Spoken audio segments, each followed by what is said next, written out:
Put it over there. Charlie, I thought you gave all your furniture away. This isn't furniture. This is my chair.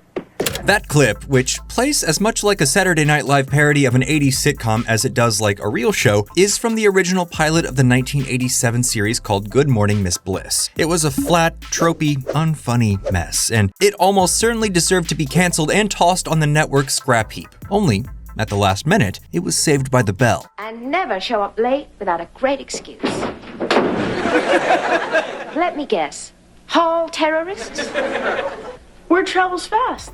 And while we're prepping today's lesson, why not take a moment to subscribe to the Nerdstalgic channel? Saved by the Bell debuted on NBC in August of 1989. The live-action sitcom for kids focused on the misadventures of charming teenage scammer Zach Morris as well as his friends, school jock A.C. Slater, head cheerleader Kelly Kapowski, the brainy Jesse Spano, stylish rich kid Lisa Turtle, and the nerdy Samuel Screech Powers. The gang attended the fictional California school of Bayside High, which was watched over by the tough but kind-hearted Principal Belding, played by Dennis Haskins. And when not at school, they would mostly hang out at a cool diner called The Max, arriving complete with a catchy theme song and a playful storytelling style that allowed Zach to take timeouts during which he would break the fourth wall and directly address the audience like Ferris Bueller. Saved by the Bell quickly became a hit. It would run for 4 seasons, eventually becoming a cultural touchstone for a generation of children, but those who subscribed to the Disney Channel at the time might have noticed that Saved by the Bell wasn't exactly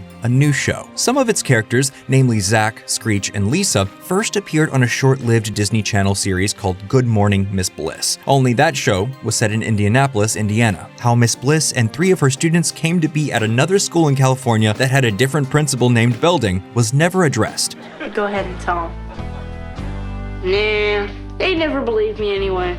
Well, it started in 1986 when NBC president Brandon Tartikoff hired television producer Peter Engel to produce a show for him. According to Engel, Tartikoff said that as a child he had a teacher named Miss Bliss, who was almost as important to him as his parents and his grandfather, and that he wanted to make a show about a teacher like her. He commissioned a pilot script and set out to find a star. That star eventually turned out to be former Disney child star Hayley Mills, famous for her work in 1960's Pollyanna and the 1961 version of The Parent Trap. The original pilot for Good Morning Miss Bliss kicked off with a slow, sentimental theme song and then introduced its title character, Carrie Bliss, a 6th grade teacher living and working in Indianapolis. We quickly learned that over summer vacation, Miss Bliss married a schlub named Charlie, who moves into her house, bringing things like his old ratty easy chair and a neon beer sign with him, and hammy sitcom hijinks typical of the era ensues. Don't pull that ring. Parachute. Parachute? Yep.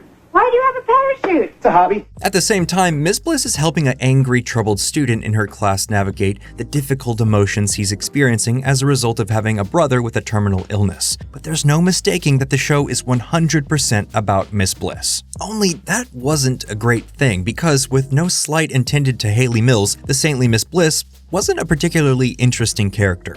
Apple means they want a good grade, and a frog means they've already got a bad one. Typically relegated to serving as the straight man to her quirkier co-stars, Mills was rarely, if ever, given anything funny to do. Not helping matters was that even the characters who were supposed to be funny, like Charlie, just weren't. Georgie W. is a kid in my class. He's only 11. The chances of him reaching 12 are not very good. And since we're talking Saved by the Bell, it's only appropriate that this video be sponsored by the mobile game that has saved millions from boredom, and that's Raid Shadow Legends. My favorite thing about the game is the clan bosses. There's so many of them and they're all so creative and different. There's my favorite, Bommel the Dreadhorn, because he will absolutely set you on fire. I also love the Occult Brawler because he is one of, if not the best poisoner out there. And finally, I'm going with Steel Skull, largely for the same reason as the Occult Brawler, but he just looks so badass. For new players, you can get your hands on Stag Knight, one of the best epic champions around, as well as a skin for Stag Knight designed by JonTron. Just use the promo code JTSKIN before October 7th. It's as easy as that. Don't worry if you're not a new player, you can still get Stag Knight and the skin through an in-game event. Everybody likes free stuff, right? Especially when the free stuff in question is a legendary champion. Check out Sun Wukong, Raid's take on the Monkey King from Chinese mythology. He's made his grand appearance in the game and it couldn't be easier to get him. Just log in on 7 different days between now and October 23rd to get your hands on him. Use my link in the description or scan my QR code to get insane bonuses. We're talking an epic champion Drake and other useful things. So just hit my link in the description and I'll see you on the battlefield.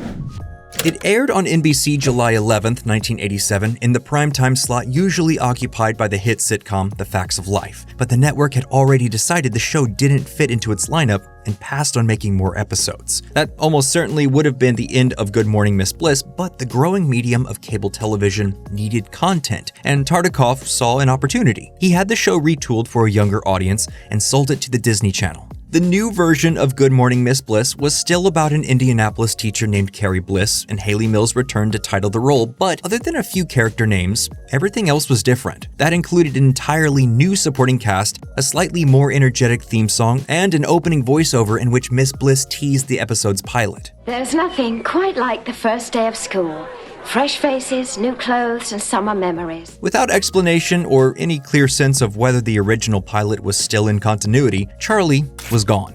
Also, her boss, Principal Gerald Belding, played by Oliver Clark in the original pilot, had been replaced with Dennis Haskins' distinctly different Richard Belding. I expect you to be on your best behavior and treat him with the same respect you show me. And notably, the new Good Morning Miss Bliss also spent a lot more time on the students. Plots typically focused on Zach getting into some kind of predicament that Miss Bliss would then help him navigate, and it was in these moments that the show first begins to resemble the series we know. But it was still clearly centered on Miss Bliss, even continuing to follow her home and dating life. And while she arguably got some better material than she had on the first pilot, she still just wasn't that interesting or funny. The series didn't perform well, and Disney passed on an option to make more episodes. Once again, this probably would have killed most shows, but Tartikoff was absolutely determined to make it work. And he was a really powerful guy, so Good Morning Miss Bliss was retooled yet again. At the time, NBC was having a problem retaining the kids in its Saturday morning cartoon audience aged 10 to 12. So when it turned out that the parts of Good Morning Miss Bliss with the kids tested better than the parts with the teachers, the exec decided to cut Miss Bliss from her own show and re-aim the series squarely at kids. The new version of Good Morning Miss Bliss was retitled Saved by the Bell. Unlike the teacher-centric Miss Bliss, Saved by the Bell would focus entirely on Zach and his friends. Those friends would still include Screech and Lisa, but they would now also include Kelly, Slater, and Jesse. The new show would air on NBC on Saturday mornings, and the rest, as they say, is history. Zach can't come to the phone right now. He's on his way to pick up his season tickets to detention. If you'd like to leave a message, please wait for the beep. Beep. Of course, it's always been common for pilots to be reworked before receiving a series order, but looking back from a time during which streaming services are increasingly reluctant to give a new show time to find itself, the story of Good Morning Miss Bliss and its evolution into Saved by the Bell seems both remarkable and instructive. A show without a high-concept premise or a marquee star that fell flat on its face twice was allowed to develop in public over time, in completely different iterations until it became something that people truly loved. Meanwhile, these days, anything that isn't a massive viral hit right out the gate is immediately canceled. We are canceling the show. Why? The algorithm felt it wasn't hitting the right taste clusters. And even bold, original new shows with promising starts rarely get a second chance, much less a third. It has to make you wonder how many potential cultural phenomena of the scale of Saved by the Bell were killed by impatience. But continuity problems be damned, the lone Disney Channel season of Good Morning Miss Bliss was eventually retroactively declared to be season 1 of Saved by the Bell. In syndication and in home video packages, the opening credits were redone to more closely resemble those of the show we all know and love. They want to fool audiences into thinking they got everything right from the very start, but as everyone who learned from Miss Bliss's class knows, sometimes to unlock its potential, a show needs a chance to learn from its mistakes. Don't forget to use my Raid Shadow Legends link in the description or scan my QR code to get insane bonuses for new players with an epic champion. So, what do you think?